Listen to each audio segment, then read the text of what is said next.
നമസ്കാരം.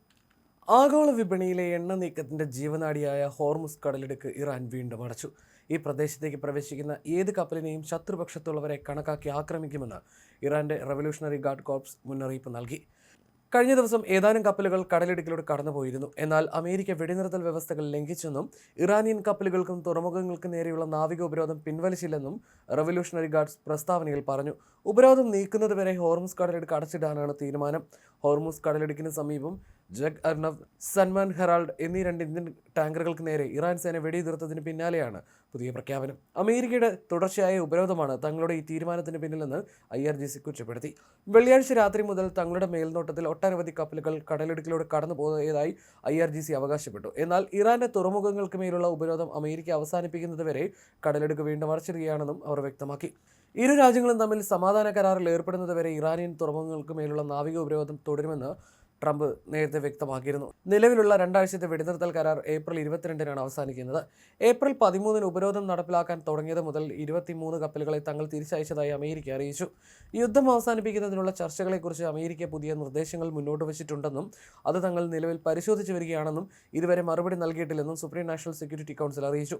ഈ മാസം ആദ്യം നടന്ന സമാധാന ചർച്ചകൾ കരാറിലെത്താതെ അവസാനിച്ചിരുന്നു. അതേസമയം US-ലേക്ക് സമ്പുഷ്ടീകരിച്ച യുറേനിയം അയക്കില്ലെന്നും ഈ വിഷയം ചർച്ചയ്ക്ക് വിട്ടു നൽകില്ലെന്നും ഇറാന്റെ ഡെപ്യൂട്ടി വിദേശകാര്യമന്ത്രി സയ്യിദ് ഖതീബ്സാദേവ് പറഞ്ഞു.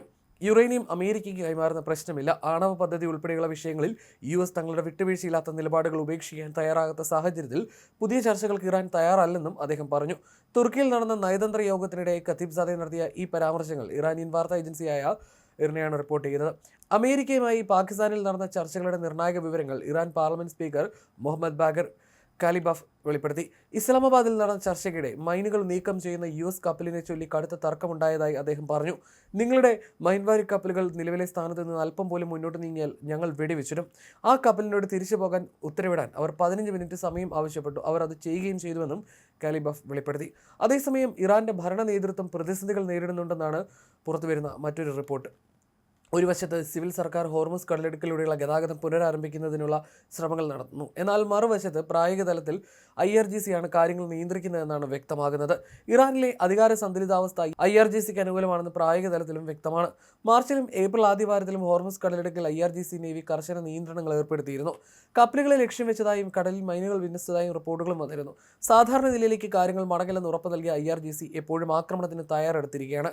അതേസമയം വിദേശകാര്യമന്ത്രി അബ്ബാസ് അരാഗ്ചി നയതന്ത്രപരമായ നീക്കങ്ങളിലൂടെ സാഹചര്യം ശാന്തമാക്കാൻ ശ്രമിച്ചു വരികയായിരുന്നു.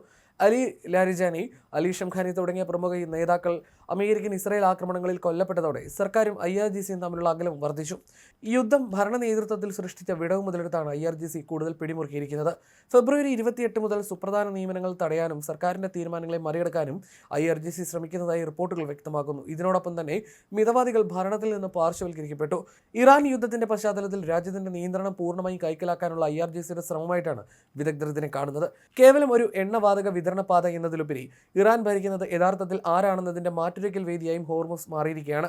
ഇറാന്റെ യഥാർത്ഥ നിയന്ത്രണം ആരുടെ കൈകളിലാണെന്ന കാര്യത്തിൽ വ്യക്തത വരുന്നതുവരെ പേർഷ്യൻ ഗൾഫിലെ ഈ ആശയക്കുഴപ്പങ്ങൾ പെട്ടെന്ന് അവസാനിക്കാൻ സാധ്യതയില്ലെന്നും വിദഗ്ധർ വിലയിരുത്തുന്നു.